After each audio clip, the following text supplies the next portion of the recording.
Very special good morning my dear students. आप देख रहे हैं ऑक्सफोर्ड बालाजी कोचिंग क्लासेस। मैं दीक्षा मिश्रा लेकर आई हूँ नवोदय परीक्षाओं में आने वाले कुछ महत्वपूर्ण प्रश्न, जिनका बहुत ही आसानी और सरलतम रूप में आपको एक्सप्लेन देखने को मिलेगा। आइए चलते हैं प्रश्नों की ओर। प्रश्न आते हैं जैसे मुहावरे एवं लोकोक्तियां। बच्चों टॉपिक की ओर। बच्चों टॉपिक क्या है हमारा? मुहावरे एवं लोकोक्तियां। आते हैं बच्चों मुहावरे की ओर। पहला शब्द आता है हमारा अच्छा चेहरा उजाड़ना। इसका अर्थ होता है बच्चों किसी की खुशी को नष्ट करना। क्या होता है बच्चों? किसी की खुशी को नष्ट करना। किसी की खुशी को नष्ट करना। को नष्ट करना। अच्छा चेहरा उजाड़ने का अर्थ होता है बच्चों किसी की खुशी को नष्ट करना। आया समझ में? नेक्स्ट शब्द आता है बच्चों हमारा आंखों का तारा होना। इसका अर्थ होता है अत्यधिक प्रिय होना। क्या होता है बच्चों? अत्यधिक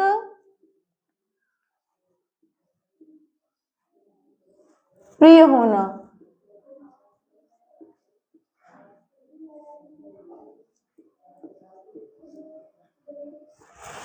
आंखों का तारा होने का अर्थ होता है बच्चों अत्यधिक प्रिय होना, या ऐसे भी बोल सकते हो किसी को अधिक प्यार करना। जैसे इसका वाक्य बन सकता है कैकेयी माता श्री रामचंद्र जी को अपना आंखों का तारा मानती थी। समझ में आया बच्चों? नेक्स्ट शब्द आता है हमारा आप भी गिरेंगे हम भी गिरेंगे। इसका अर्थ होता है बच्चों समान रूप से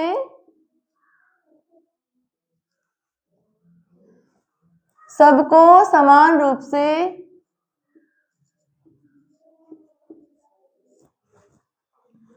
परेशानी मिलेगी।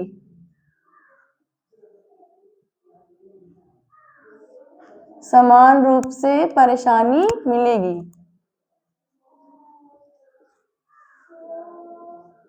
परेशानी मिलेगी।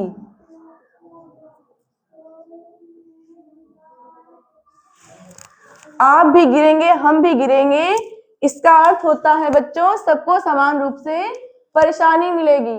जैसे व्यापार में या किसी कार्य में अगर हानि पहुंचती है तो सबको समान रूप से परेशानी मिलेगी। आया समझ में बच्चों? उसके बाद हमारा नेक्स्ट शब्द आता है आपसी बैर बढ़ाना। क्या आता है बच्चों? आपसी बैर बढ़ाना। दो लोगों के बीच में, इसका अर्थ होता है बच्चों दो लोगों के बीच में, दो लोगों के बीच में दुश्मनी या असंगति को बढ़ाना। आपसी बैर बढ़ाने का अर्थ होता है दो लोगों के बीच में, दो लोगों के बीच में आप दुश्मनी बढ़ाना। दुश्मनी बढ़ाना।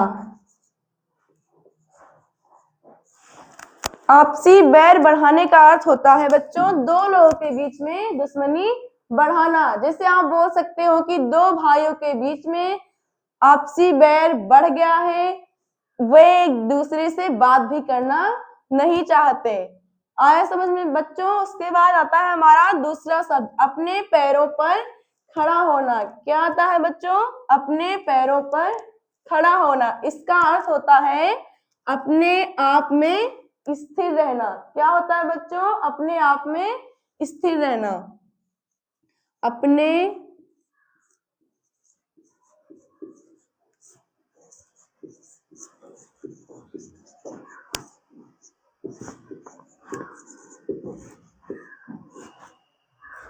स्थिर रहना। अपने पैरों पर खड़ा होने का अर्थ होता है अपने आप में स्थिर रहना। जैसे आप बोल सकते हो कि वह अपने दौरे में अपने पैरों पर खड़ा होना चाहता है। ओके स्टूडेंट्स, आते हैं बच्चों नेक्स्ट टॉपिक पर। नेक्स्ट टॉपिक है हमारा लोकोक्तियां। पहले हम जानेंगे कि लोकोक्तियों का अर्थ क्या होता है। लोकोक्तियां, लोक धन युक्तियां। लोकोक्तियां जो लोक में प्रचलित युक्तियां होती हैं उन्हें हम लोकोक्तियां कहते हैं। इन्हें कहावतें भी कहा जाता है। लोक में प्रचलित युक्तियों को लोकोक्तियां कहते हैं और इन्हें हम कहावतें भी कहते हैं। आया समझ में बच्चों। पहली कहावत आती है अक्ल के अंधे गांठ के पूरे। कौन सी आती कहावत बच्चों? अक्ल के अंधे गांठ के पूरे। इसका अर्थ होता है बच्चों बुद्धिहीन परंतु धनवान।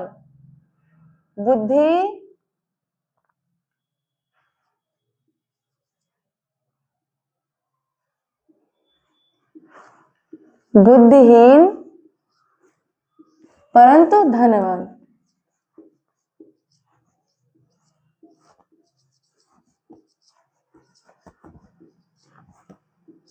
जिसे लोग कहते हैं बच्चों की सेठ जी तो अक्ल के अंधे गांठ के पूरे हैं। आया समझ में बच्चों। उसके बाद हमारी दूसरी कहावत आती है अपनी गली में तो कुत्ता भी शेर होता है। कौन सी कहावत आती है बच्चों? अपनी गली में तो कुत्ता भी शेर होता है। इसका अर्थ होता है बच्चों अपनी घर गली मोहल्ले में बहादुरी दिखाना।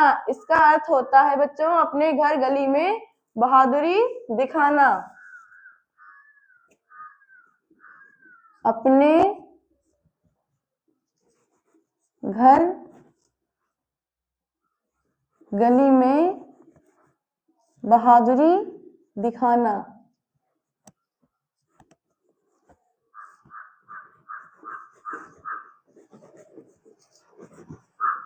जिसे लोग बोलते हैं बच्चों की अरे तुम अपने घर या गली मोहल्ले में बहादुरी क्या दिखा रहे हो, अपने गली में तो कुत्ता भी शेर होता है।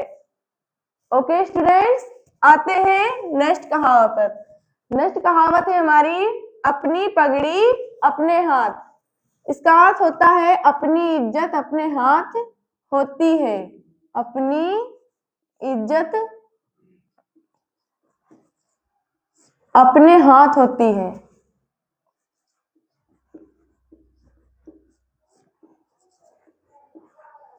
हाथ होती है।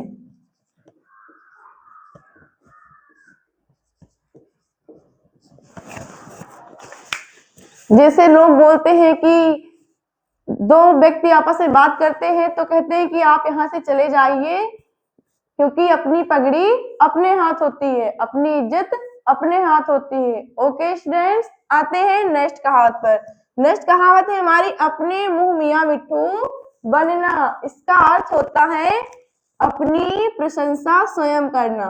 क्या होता है बच्चों? अपनी प्रशंसा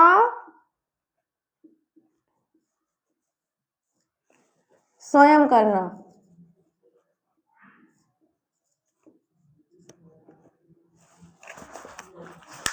अपने मुंह मियां मिट्ठू बनने की अर्थ होता है अपनी प्रशंसा स्वयं करना, अपनी बढ़ाई स्वयं करना। जैसे कि बोलते हैं कि मोहन सदैव अपने मुंह मियां मिट्ठू बनता रहता है, अपनी प्रशंसा स्वयं करता रहता है। आया समझ में स्टूडेंट्स? आते हैं नेक्स्ट कहावत पर। अमानत में खयानत।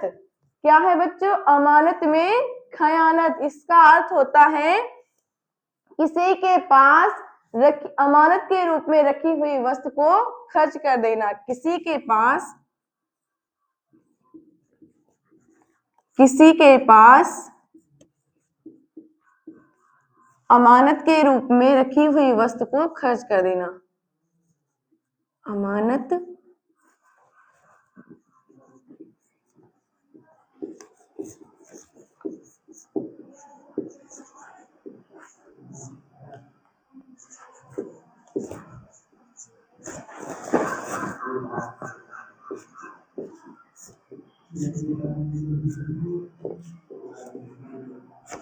कर देना। अमानत में खयानत का अर्थ होता है बच्चों किसी के पास अमानत के रूप में रखी हुई वस्तु को खर्च कर देना। स्कूल में अध्यापक बताते हैं कि अमानत में खयानत करना अच्छी बात नहीं होती। स्कूल में अध्यापक बताते हैं कि अमानत में खयानत करना अच्छी बात नहीं होती। नेक्स्ट आता है हमारा बच्चों 80 की आमद 84 खर्च। क्या है बच्चों? 80 की आमद 84 खर्च। इसका अर्थ होता है बच्चों आमदनी से अधिक खर्च। क्या होता है बच्चों? आमदनी से अधिक खर्च। आमदनी से अधिक खर्च।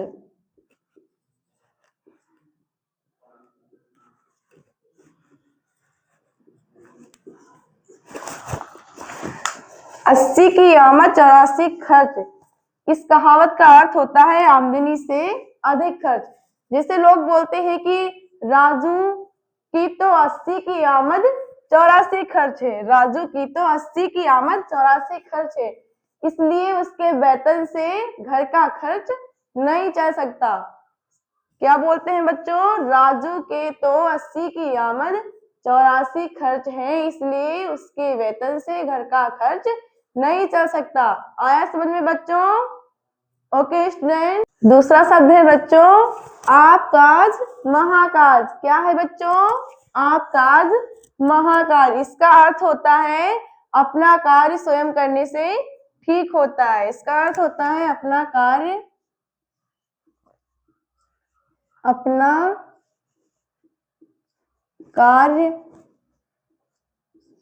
स्वयं करने से ठीक होता है।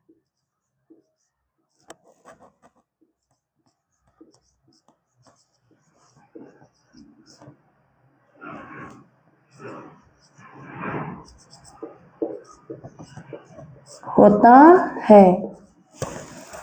आपकाज महाकार्य। इसका अर्थ होता है अपना कार्य स्वयं करने से ठीक होता है। जैसे लोग बोलते हैं कि राजू अपना कार्य स्वयं करता है, दूसरों पर नहीं छोड़ता है, क्योंकि उसे भरोसा है, विश्वास है कि आपकाज महाकाज, अपना कार्य स्वयं करने से ठीक होता है। दूसरा शब्द है बच्चों इधर कुआं उधर खाई। इसका अर्थ होता है हर तरफ विपत्ति का होना। हर तरफ विपत्ति का होना।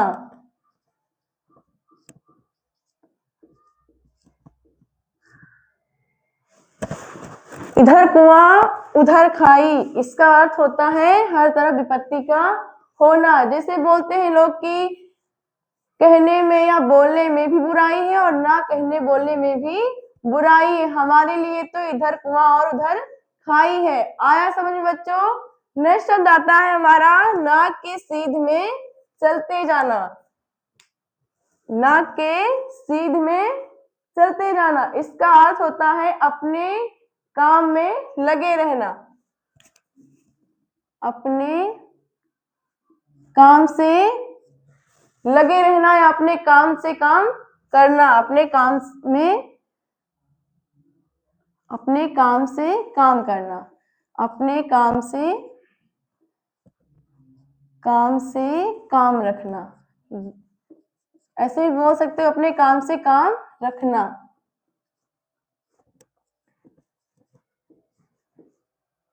जैसे बोलते हैं कि रितु अपने काम से काम रखती है, किसी से ज्यादा बात नहीं करती है। जैसे आप बोल सकते हो रितु अपने काम से काम रखती है, किसी से ज्यादा बातें नहीं करती है। समझ में आ रहा है बच्चों? नेक्स्ट शब्द आता है हमारा नींद हराम करना। इसका अर्थ होता है बहुत अधिक परेशान करना। इसका अर्थ होता है बहुत अधिक परेशान करना। बहुत अधिक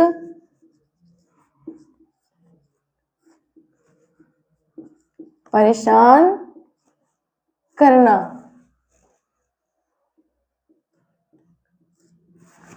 जैसे लोग बोलते हैं कि पड़ोस के बच्चे शोरगुल करते हैं तो हमारी नींद हराम हो जाती है, हमारी नींद खराब करते हैं, हमें अधिक परेशान करते हैं।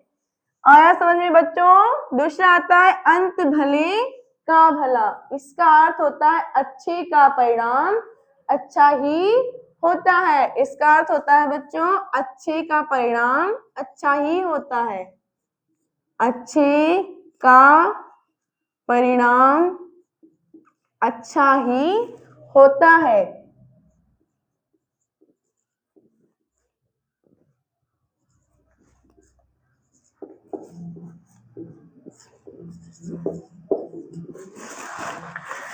अच्छे का परिणाम अच्छा ही होता है। जैसे लोग बोलते हैं कि मनुष्य अगर किसी दूसरे व्यक्ति या किसी के साथ अगर अच्छा करेगा तो उसका अंत भला होगा, उसका परिणाम अच्छा ही होगा। आया समझ में बच्चों? दूसरा शब्द आता है हमारा अशुभ कार्य का अशुभ फल। अशुभ कार्य का अशुभ फल, इसका अर्थ होता है गलत कार्य का गलत परिणाम। इसका अर्थ होता है बच्चों गलत कार्य का गलत परिणाम, गलत कार्य का गलत परिणाम।